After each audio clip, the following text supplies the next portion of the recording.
TBS মার্কেটসের আজকের পর্বে সবাইকে স্বাগত জানাচ্ছি। আমি মাহফুজুল্লাহ বাবু। দর্শক, 24 সাল প্রায় শেষ, 25 সালের দ্বারপ্রান্তে এগিয়ে যাচ্ছি আমরা। আজকে আমাদের আমন্ত্রিত অতিথি ঢাকা স্টক এক্সচেঞ্জের চেয়ারম্যান জনাব মমিনুল ইসলাম। তিনি একজন ট্রান্সফরমেশনাল ব্যাংকার, অনেক ইনোভেশন এবং চমৎকার ট্রান্সফরমেশন তিনি করে এসছেন তার পূর্ববর্তী প্রতিষ্ঠানে। আমরা আসলে তার কাছ থেকে ঢাকা স্টক এক্সচেঞ্জ কী করতে যাচ্ছে, বিকজ দিস এক্সচেঞ্জ এটাই আমাদের বাজারের আসলে প্রাণকেন্দ্র। 25 সালে আসলে কী কী পরিবর্তন আমরা দেখতে পাবো, বাজারে কি হতে পারে, আর সব কিছু নিয়ে আমরা কথা বলবো আইপিও নিয়েও, দেশের সার্বিক অর্থনৈতিক ব্যবস্থা আসলে তিনি এখন কি দেখছেন এগুলো শুনবো। মমিন ভাই, স্বাগতম। Thank you. আপনি ঢাকা স্টক এক্সচেঞ্জে যাওয়ার পরই আমরা আমাদের মধ্যে একটা এক্সপেকটেশন এসছে যে আপনি চেঞ্জ মেকার হবেন আপনি আর কি। তো আসলে কি দেখছেন আপনি ঢাকা স্টক এক্সচেঞ্জে গিয়ে, তার স্ট্রেংথ উইকনেস এটা যদি প্রথমে বলেন। না, যে কোনো দেশের পুঁজিবাজারের জন্য স্টক এক্সচেঞ্জগুলো হচ্ছে যে মেইন সেন্ট্রাল ইনস্টিটিউশন, যে মার্কেট ডেভেলপমেন্টের ক্ষেত্রে, মার্কেট নিয়ন্ত্রণের ক্ষেত্রে বলা হয় যে we are the primary regulator. তো দীর্ঘদিনের যে অনিয়ম, অব্যবস্থাপনা, এগুলোর কারণে তো আমাদের পুরো পুঁজিবাজারটাই সংকুচিত হয়ে আছে, এবং ডিএসইও তার রোল, তার রেসপন্সিবিলিটিস অ্যান্ড তার অ্যাকাউন্টেবিলিটির জায়গাতে আসলে পারফর্ম করতে পারেনি। সেক্ষেত্রে কিছু পলিটিক্যাল রেগুলেটরি রিজন আছে, আবার নিজেদের মধ্যেও আমরা যে ধরনের গভর্নেন্স স্ট্রাকচার তৈরি করা উচিত, যে ধরনের মানব সম্পদ দরকার, বা স্টেক হোল্ডারদের সাথে যে ধরনের একটা মানে ক্লোজ ইন্টারঅ্যাক্টিভ এনভায়রনমেন্ট থাকার দরকার, সেইগুলা অতীতে আসলে হয়নি। বিশেষ করে আমরা ডিমিউচুয়ালাইজেশনের পরবর্তীতে আশা করেছিলাম যে বাজারে স্বচ্ছতা, দক্ষতা এগুলো আসবে, বরং বলা যেতে পারে যে মার্কেট এই ন্যাক্কারজনক উদাহরণ সৃষ্টি হয়েছে আপনার যে ইল গভর্নেন্সের।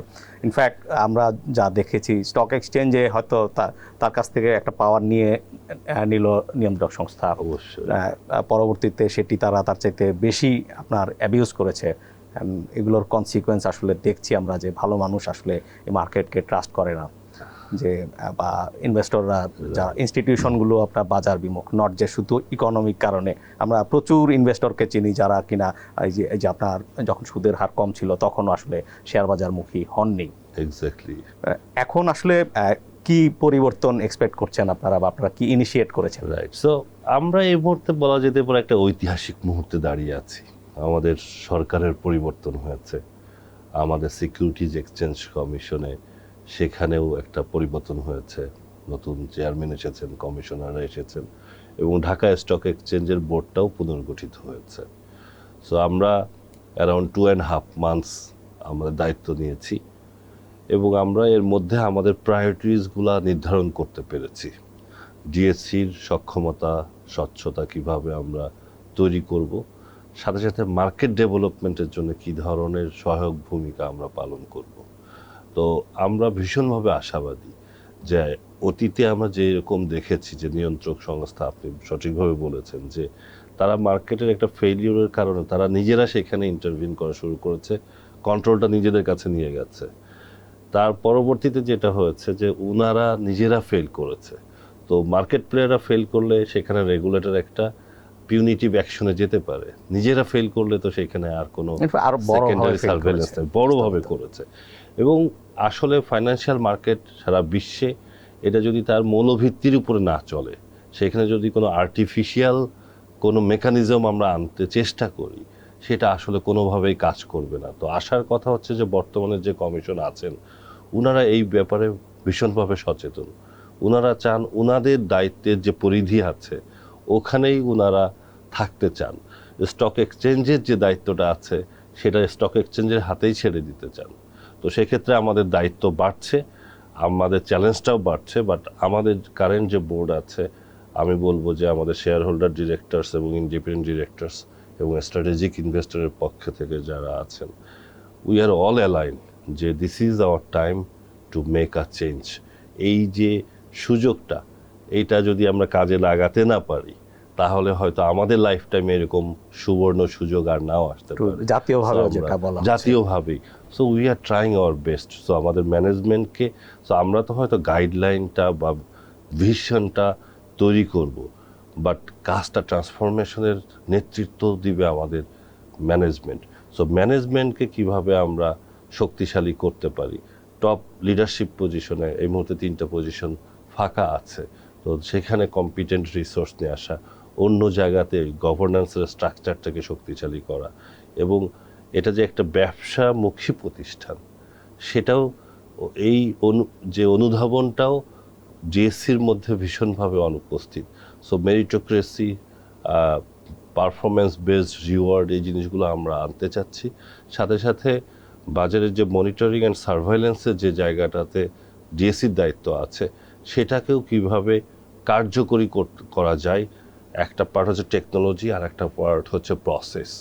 এই দুইটা জায়গাতে আমরা মার্কেট স্টেক হোল্ডারদের সাথে মিলে মানে আমরা এমন না যে এটা খুব ইউটোপিয়ান কোথাও কিছু করা, বাট মার্কেট বেসড কিছু অ্যাপ্রোচ নিয়ে আসা, যেটা হয়তো আমাদেরকে সামনের দিনে বাজারে আমাদের যে ইনভেস্টররা আছে তাদের আস্থা ফেরাতে সুযোগ তৈরি করে দিবে।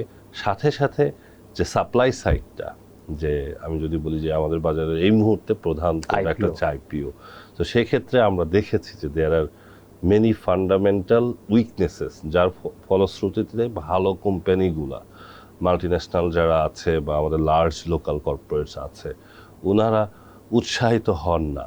সো একটা জনপ্রিয় ধারণা আছে ওনাদেরকে জোর করে আনতে হবে।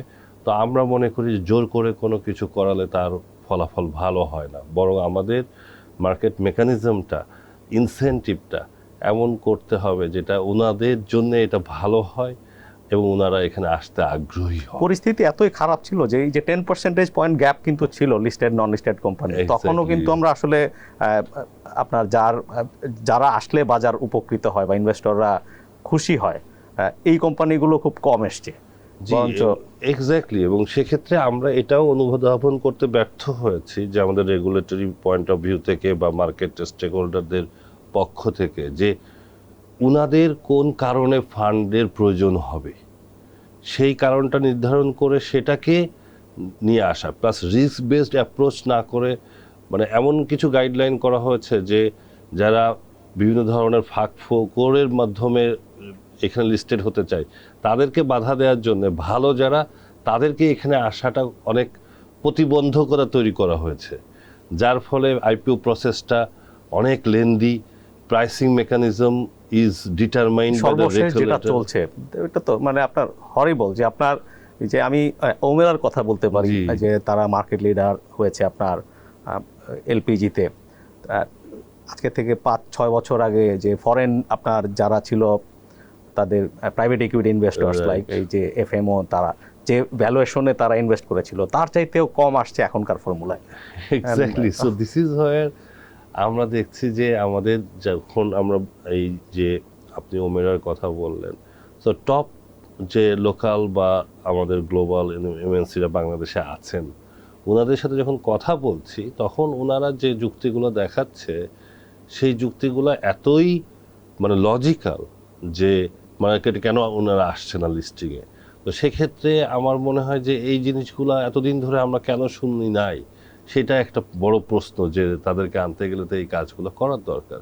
তো যেটা হয়ে গেছে যে যারা অন্য কোথাও লোন মানে ফান্ড পাবে না, ক্যাপিটাল পাবে না, যে ব্যাংক ফাইন্যান্সিয়াল ইনস্টিটিউশন থেকে আর পাচ্ছে না, তো তারা বিভিন্ন ধরনের ম্যানিপুলেশনের মাধ্যমে তাদের উইন্ডো ড্রেসিং করে ফাইন্যান্সিয়ালসটা এমনভাবে তৈরি করে সেটা মাধ্যমে আইপিওতে এসেছে। তো যার ফলে মার্কেটে ভালো শেয়ারের সংখ্যা কমেছে, খারাপ শেয়ারের সংখ্যা বেড়েছে, এবং যখনই দুর্বল কোম্পানি লিস্টেড হচ্ছে ম্যানিপুলেশনের সুযোগ তৈরি হচ্ছে। সো সেই জায়গাটাতে আমরা কাজ করছি, এবং সেখানে সিকিউরিটিজ অ্যান্ড এক্সচেঞ্জ কমিশন ওনারাও ভীষণভাবে সচেতন। ওনাদের কথা হচ্ছে মার্কেট ডেভেলপমেন্টের কাজটা হচ্ছে স্টক এক্সচেঞ্জের, বাট ওনাদের ইনপুট নিয়ে, মার্কেটের অন্য স্টেক হোল্ডারদের ইনপুট নিয়ে রেগুলেটরি ফ্রেমওয়ার্কে কি চেঞ্জ আনতে হবে সেই কাজটা আমরা করছি। এনবিআর এর কাছ থেকে কেমন সাপোর্ট পাচ্ছেন? আমি বলবো যে বর্তমান এনবিআর এর চেয়ারম্যান উনি ভীষণভাবে মার্কেট বান্ধব এবং মার্কেট বান্ধব বলতে এটাই বোঝাচ্ছে যে উনি যে ক্যাপিটাল মার্কেটের যে গুরুত্ব অর্থনীতিতে এটা মানে সম্যকভাবে বুঝেন এবং কোন ধরনের প্রতিবন্ধকতা কোথায় কাজ করছে সেটা নিয়ে উনি মানে ওয়াকিবহাল। আমরা যখন ওনার কাছে গেছি এই যে ক্যাপিটাল গেইন ট্যাক্সটাতে যে একটা অসামঞ্জস্য ছিল ওটা ঠিক করার জন্য উনি নিজে বলেছেন যে উনি এনবিআর চেয়ারম্যান হওয়ার আগে কোনো একটা অনুষ্ঠানে, আমাদের পুঁজিবাজারের অনুষ্ঠানে উনি নিজেই এই কথাগুলো বলেছেন।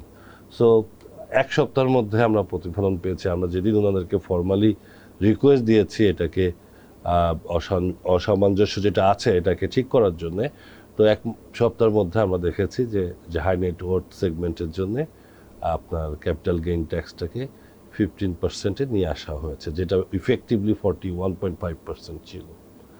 সেকেন্ড যে জিনিসটা হচ্ছে যে এখানে আরও বেশ কিছু আমাদের পলিসি ইনসেন্টিভ একটা সময়ের জন্য দরকার হবে। এখন ওনাদের কথা হচ্ছে আমরা যাতে পিসমিল বেসিসে না করে এটা সামগ্রিক চিত্র নিয়ে যে ওকে আমরা কী কী জিনিস চাচ্ছি, এটার শর্ট টার্ম ইম্প্যাক্ট কী হতে পারে যে মানে রেভিনিউ কালেকশনে, অ্যান্ড লং টার্মে সেটা ওনাদেরকে কীভাবে হেল্প করবে to improve the revenue collection as well as market development. তো আমরা এটা কাজ করছি। আপনি দেখেছেন যে ইয়ে থেকে বিসেক থেকে কিন্তু একটা অলরেডি রিকোয়েস্ট পাঠানো হয়েছে যে এই লিস্টেড অ্যান্ড নন লিস্টেডের আপনার ট্যাক্স ট্রিটমেন্টটা কীভাবে একটু মোর মার্কেট বেসড করা যায় বেসড অন যে পার্সেন্টেজ অফ শেয়ার অফলোডেড ফর হচ্ছে পাবলিক অফারিং। এই জায়গাটা অনেক দিন ধরে আমরা যেটা করেছি যে ওকে এটা 5% or 7.5%, একসময় 10%, বাট সবার জন্য সেম, যে 1% আপলোড করবে তার জন্যেও, যে 30% যে করবে তার জন্যেও, and it is indefinite. So indefinite যখন হয় তখন এনবিআর কিন্তু একটু ওইখানে একটু নেগেটিভ হয়ে যায়। তো আমরা এখন যেটা বলেছি ওকে ফার্স্ট 5 ইয়ার্সের জন্য একটা বেশি পরিমাণের ট্যাক্স ইনসেন্টিভ দেওয়া হোক। তো আমরা দেখছি যে ওনারা এই ব্যাপারে বেশ পজিটিভ। তো সেই জন্য বলছিলাম যে সরকার, আমাদের নিয়ন্ত্রক সংস্থা, স্টক এক্সচেঞ্জ, মার্কেটের অন্য ইন্টারমিডিয়ারিজ সবার মধ্যেই উপলব্ধিটা এসেছে যে শুধুমাত্র ব্যাংকিং সেক্টর দিয়ে অর্থনীতির যে আমাদের অ্যাসপিরেশন আছে সেটা পূরণ করা সম্ভব হবে না। সেটা ব্যাংকিং সেক্টরকেও ঝুঁকির মধ্যে ফেলে দিচ্ছে, অর্থনীতিকেও ঝুঁকির মধ্যে ফেলে দিচ্ছে। সুতরাং পুঁজিবাজারকে কাঠামোগত সংস্কারের মাধ্যমে একটা জায়গায় নিয়ে আসতে হবে যাতে এখান থেকে পুঁজির যে দীর্ঘমেয়াদী অংশ সেটা যোগান দেওয়া সম্ভব হয়। ইনফ্যাক্ট মার্কেটটা যদি আসলে গ্রো করে তখন আমরা হয়তো এনবিআর এর জন্য রেটটা যদি কমও থাকে তখন ভলিউমে নেটটা অনেক বেড়ে যাবে। এক্স্যাক্টলি। সো সেটাই হচ্ছে যে আপনার স্বল্পমেয়াদী অ্যান্ড দীর্ঘমেয়াদী পরিকল্পনার যে সমন্বয়টা। সো অনেক সময় আমাদের যেহেতু এনবিআরে এই আনটিল ভেরি রিসেন্টলি যারা ট্যাক্স কালেকশনের দায়িত্বে থাকতেন তারাই আবার নীতিমালা নির্ধারণ করতেন, সেক্ষেত্রে ওনারা যে শর্ট টার্ম টার্গেটটা নিয়ে অনেক বেশি চিন্তিত থাকতেন। সো লং টার্ম ইম্প্যাক্টটা কী হবে সেটা আমাদের অর্থনীতির জন্য এবং এনবিআর এর ট্যাক্স কালেকশনের জন্য দুটার পরস্পরের পরিপূরক অবশ্যই, এবং সেইখানে এখন আমরা ব্যালান্সড অ্যাপ্রোচ দেখতে পাবো বলে আশা করা যায়। আমরা ফান্ডামেন্টাল অ্যাসপেক্টগুলো ডিসকাস করলাম। এখন ডিমান্ড সাইড আসলে আমরা দেখি যে আপনার মানুষের কিন্তু এই যে ব্যাংক বা জমি, গোল্ড, এগুলোর বাইরে জমি, গোল্ড এগুলো আসলে ইনফ্যাক্ট অ্যাসেট পার্কিংয়ের জন্য এখনও এফিশিয়েন্ট না। কেনা বেচা করতে গেলে অনেক আপনার যে মাঝখান থেকে অনেকটা হারিয়ে যায়। কিন্তু মানুষ, যে আমরা তরুণদের দেখেছি নানা ধরনের পঞ্জি স্কিম আসে, এগুলা বিলিয়ন ডলারের বেশি বাংলাদেশ থেকে নিয়ে চলে গেছে আপনার একটা ফেক যে MTFE platform. That means speculate করা, এক্সট্রাঅর্ডিনারি গেইন চেজ করা, এগুলোর একটা ডিমান্ড কিন্তু মার্কেটে আছে। ওয়েদার আমরা দেখতে পাচ্ছি যে আসলে স্টক মার্কেটে ট্রেডিংকে খুব নিরুৎসাহিত করা হয়। অন্যদিকে এই ট্রেডিংটা আপনার গভর্নমেন্টের রেভিনিউ বলি, মার্কেটের লিকুইডিটি বলি, আবার হচ্ছে যে স্টক এক্সচেঞ্জ বা ব্রোকারদের ইনকাম বলি, সব দিক থেকেই কিন্তু মানে এটা ভালো। তো স্টক এক্সচেঞ্জ আমরা এমনও দেখেছি যে নিয়ন্ত্রক সংস্থার পক্ষ থেকে পরের দিন যাতে সেলেবল হয় একটা শেয়ার অ্যাপ্রোচ করা হয়েছে, স্টক এক্সচেঞ্জ বলছে যে আসলে আমরা সেটেলমেন্টের জন্য প্রস্তুত না, সেটেলমেন্টের প্রবলেম। এই জিনিসগুলো এখন আলোচনায় আসছে কিনা, বা ইন্ট্রাডে ট্রেডিং, যে আমি সেম ডেতে কেনা বেচা করলাম 20 বার 40 বার যদি আমি অ্যাফোর্ড করতে পারি ব্রোকারেজ কমিশন, জি। কিন্তু এই ফ্রিডমগুলো আসছে না। সো আমি বলবো যে মার্কেটের ধরেন যে অনেকগুলা স্টেক হোল্ডার আছে এবং তাদের অনেক সময় পারস্পরিক বিরোধী অবস্থান থাকতে পারে, বাট আমাদেরকে নতুন কোনো কিছু ইনভেন্ট করার দরকার নাই। আমাদের গ্লোবাল বেস্ট প্র্যাকটিসগুলা বা রিজিওনাল মার্কেটগুলো Exactly. দেখলেই আমরা বুঝতে পারবো যে তাদের মার্কেটের ডেভেলপমেন্টটা কিভাবে হয়েছে। আমরা এমনও দেখেছি যে সামগ্রিক যে political or macro economic situation is very vulnerable, like in Pakistan, but the stock market, capital market is vibrant. আমরা এও দেখেছি যে শ্রীলঙ্কাতে যে তাদের financial sector as a whole led the recovery process of economy. তো সেই ক্ষেত্রে আমাদের যে দুই তিনটা জায়গাতে আমাদের যে সমস্যা, একটা হচ্ছে যে আমরা অতিমাত্রায় ক্ষুদ্র বিনিয়োগকারীদের ইন্টারেস্ট প্রোটেকশনের জন্য সংবেদনশীল হয়ে পড়েছি, যার ফলে অনেক পলিটিক্যাল প্রেশার চলে আসে to do things which is not against market. So মার্কেটের তিনটা জিনিস আমি যদি বলি যে মার্কেটের যে কোনো ইনভেস্টর ইনক্লুডিং দ্য আমাদের রিটেল ইনভেস্টর, তাদের স্বার্থ রক্ষার সবচেয়ে ভালো উপায় হচ্ছে মার্কেটকে এফিশিয়েন্ট অ্যান্ড ট্রান্সপারেন্ট করা, কোনো আর্টিফিশিয়াল রেগুলেশন না দেয়া। দ্বিতীয় হচ্ছে একজন বা দুইজনের কোনো ভুলের জন্য পুরো মার্কেটে এমন কোনো রেগুলেশন নিয়ে আসা উচিত না যেটা একটা নিবর্তনমূলক রেগুলেশন, যাতে সবার জন্য সেটা কষ্টকর হয়ে যায় কমপ্লাই করতে।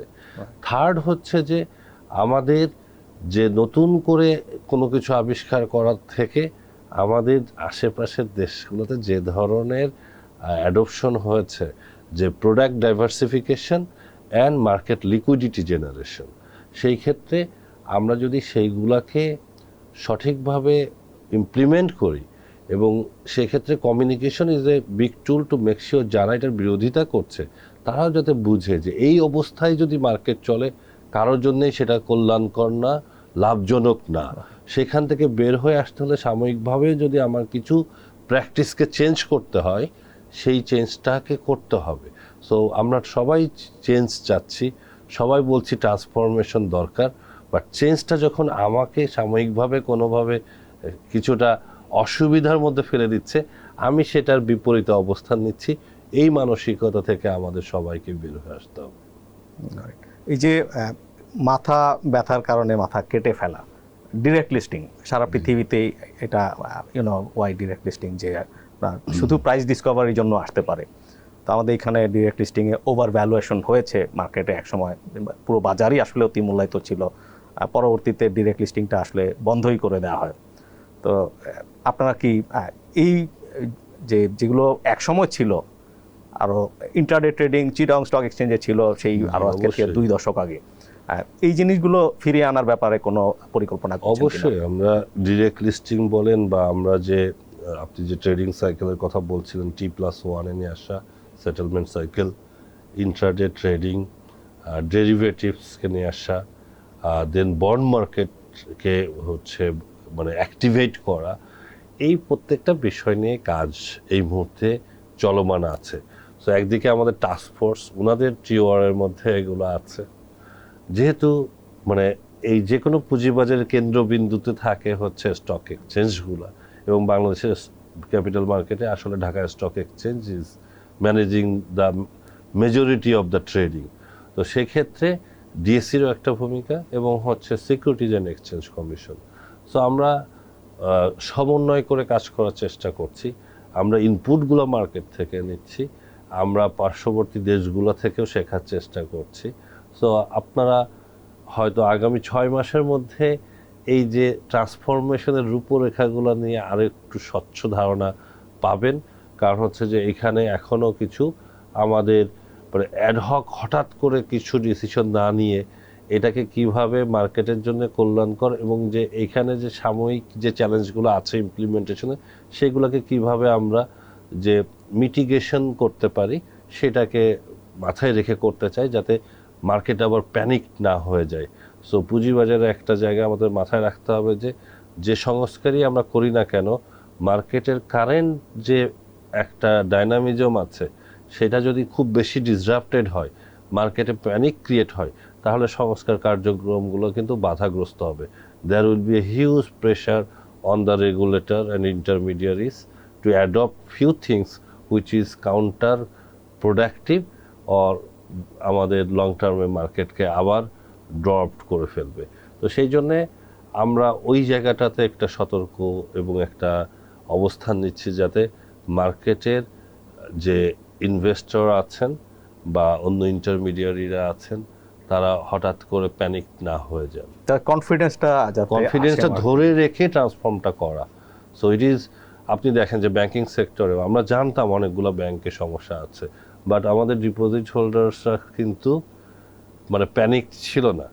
একটা তাদের মধ্যে বিশ্বাস কাজ করতো যে বাংলাদেশে কোনো ব্যাংক ফেল করে না এবং করবে না।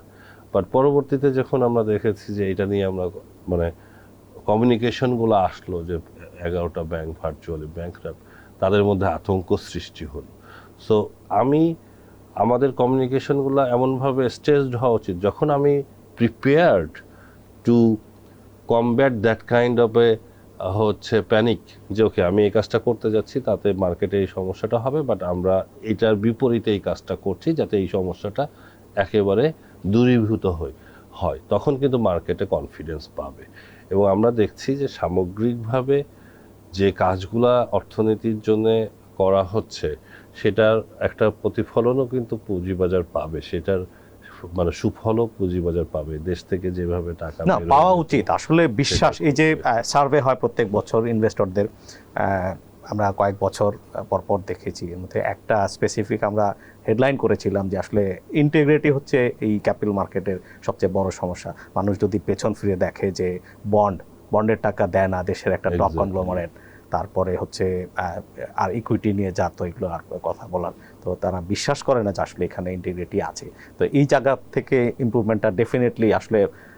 আরেকটা বিষয় হচ্ছে যে এইভাবে আপনার যে ভাস্ট প্রাইভেট সেক্টর নেটওয়ার্ক, অনেক এন্টারপ্রেনারদের সাথে আপনার যোগাযোগ, তাদের মধ্যে কি আপনি আসলে লিস্টিংয়ের যে অ্যাপেটাইট এটা একটু বাড়তে দেখছেন কিনা? এই অবশ্যই এখানে ওনারা বুঝতে পারছেন এখন যে যেখানে আমার payback period 10 years large infrastructural আর ইন্ডাস্ট্রিয়াল আন্ডারটেকিংয়ে, সেখানে যদি ওনারা 5 থেকে 7 বছরের জন্য ব্যাংক লোন নিয়ে সেই প্রজেক্ট করেন, হয়তো মার্কেটে যখন ইন্টারেস্ট রেট কম ছিল it was still feasible, but when market interest rate goes up or liquidity crunch শুরু হয় তখন ওনারা ভীষণভাবে ঝুঁকির মধ্যে পড়ে যান।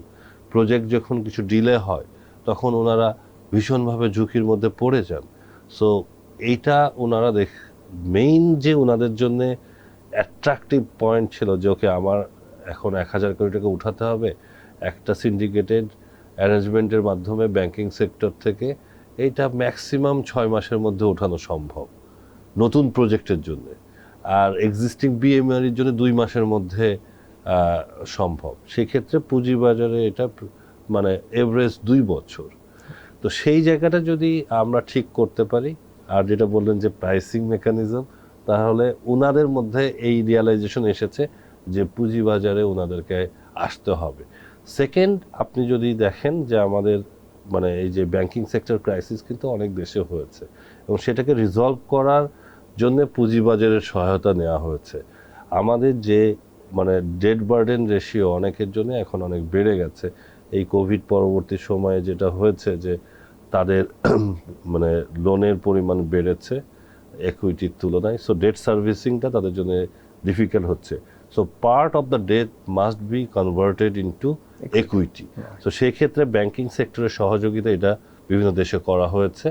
Capital market and banking sector নিয়ন্ত্রক সংস্থা একসাথে বসে কিছু নীতিমালা তৈরি করেছে। ইন্ডিয়াতে যদি আমরা লার্জ লোন রিস্ট্রাকচারিং প্রোগ্রামগুলো দেখি, সেক্ষেত্রে এই ধরনের কিছু অপশন তৈরি করা হয়েছে যাতে ভালো একটি প্রজেক্ট সাময়িক লিকুইডিটি ক্রাইসিসের জন্য যাতে চিরতরে বন্ধ না হয়ে যায়।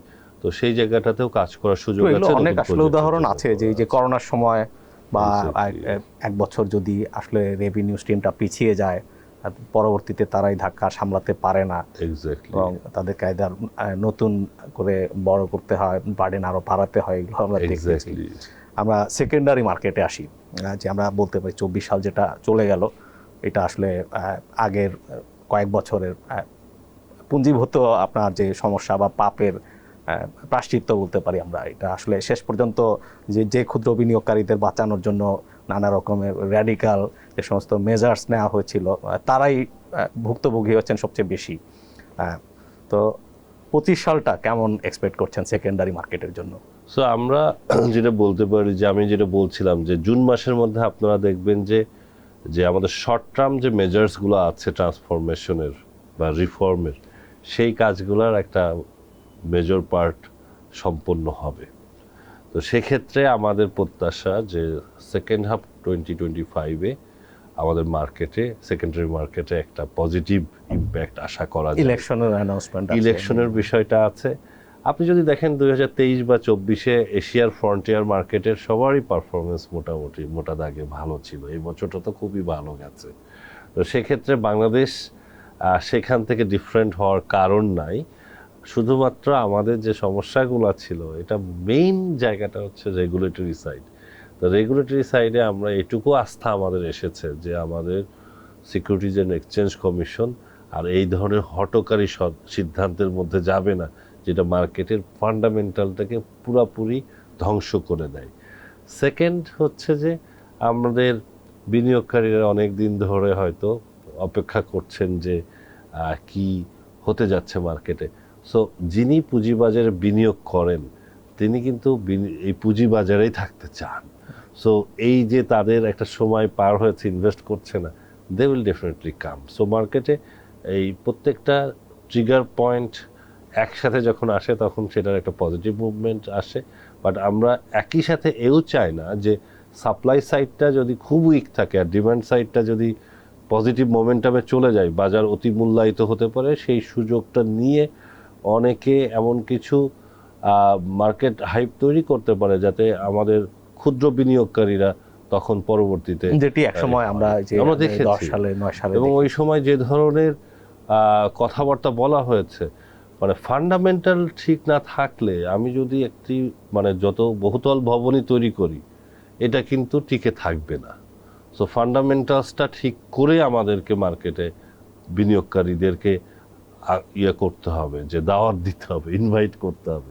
সেই জন্য আমরা মার্কেটে কমিউনিকেশনে খুব সতর্ক, যে আমরা ওনাদেরকে আতঙ্কিত হতে নিষেধ করছি, অনুরোধ জানাচ্ছি, এবং এটা আতঙ্কিত হওয়ার কোনো কারণ নাই। খারাপ যা হওয়ার সে পার্টটা হয়ে গেছে।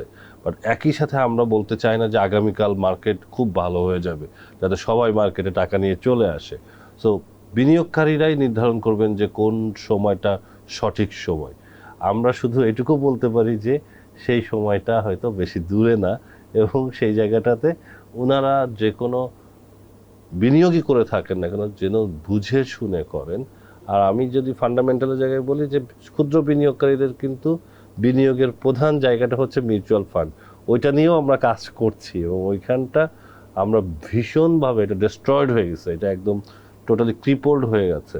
তো সেই জায়গাটাতেও কাজ করা হচ্ছে যে কিভাবে আমরা মিউচুয়াল ফান্ড মার্কেটটাকে শক্তিশালী করতে পারি, যেটা আমরা ইন্ডিয়ার ক্ষেত্রে দেখছি। আপনার নিজের প্রেফারেন্স কোনো পার্টিকুলার ইয়ার বা 2 ইয়ার্সে hyper profit, bumper profit or consistent আপনার ছোট ছোট প্রফিট? সো আমি অবশ্যই বলবো যে এই যে বাম্পার প্রফিট, হাইপার প্রফিট, এই জিনিসগুলা শুনতে অনেক ভালো শোনায়। আমাদের দেশের যে অর্থনৈতিক মডেল, সেখানে কিন্তু আমাদের এরকম কোনো প্রযুক্তিগত প্রতিষ্ঠান নাই যারা খুব দ্রুত অনেক প্রবৃদ্ধির মধ্যে দিয়ে যাবে। সেক্ষেত্রে আমাদের যে মৌলিক কোম্পানিগুলো আছে তারা কিন্তু যথেষ্ট দ্রুত গতিতে মানে গ্রো করছে। জাস্ট গত 4 বছরে হয়তো সেখান থেকে একটু গ্রাফে কম ইয়ে হয়েছে। সেক্ষেত্রে আমার মানে নিবেদন থাকবে, আবেদন থাকবে আমাদের বিনিয়োগকারীদের প্রতি, যে আপনারা হঠাৎ বড়লোক হয়ে যাওয়ার যে একটা আপনাদেরকে অফার অনেকে দিয়ে থাকে, সেটা দিয়ে প্রলোভিত হবেন না। মার্কেটে যদি আপনারা ফান্ডামেন্টাল ভালো স্টকগুলোতে বিনিয়োগ করেন, সেক্ষেত্রে আপনাদের আকর্ষণীয় মুনাফা তৈরি হবে। কিছু কিছু সময় হয়তো একটু ধৈর্য ধরতে হয়, কিছু সময় হয়তো এটা খুব দ্রুত মার্কেটে কারেকশনটা আসে, যে মার্কেটে প্রাইস রিফ্লেকশনটা ভালো হয়। তো সেক্ষেত্রে আমি বলবো যে আপনারা রিস্ক ডাইভার্সিফাই করার জন্য ছোট ছোট বিনিয়োগ বিভিন্ন ভালো মৌলভিত্তির কোম্পানিতে করবেন এবং সেক্ষেত্রে আপনারা মানে বড় ধরনের কোনো ক্ষতির সম্মুখীন হবেন না। আমরা প্রোগ্রামের প্রায় শেষ দিকে চলে এসেছি। ঢাকা স্টক এক্সচেঞ্জের পক্ষ থেকে কোনো new product or service with specific timeline যদি আপনি আমাদেরকে বলতে পারেন। সো আমরা 3টা জায়গায় কাজ করছি। একটা আমি বলতে পারি যে আমাদের যে মানে অল্টারনেটিভ ট্রেড বোর্ডের আন্ডারে আমরা ওপেন এন্ডেড মিউচুয়াল ফান্ডকে কিভাবে ইলেকট্রনিক্যালি ট্রেড করা যায়। সো এখন বিনিয়োগকারীদেরকে অ্যাসেট ম্যানেজারের অফিসে যে খুবই কিনতে হয় cumbersome। বা বেচতে হয়, সো খুবই কাম্বারসাম।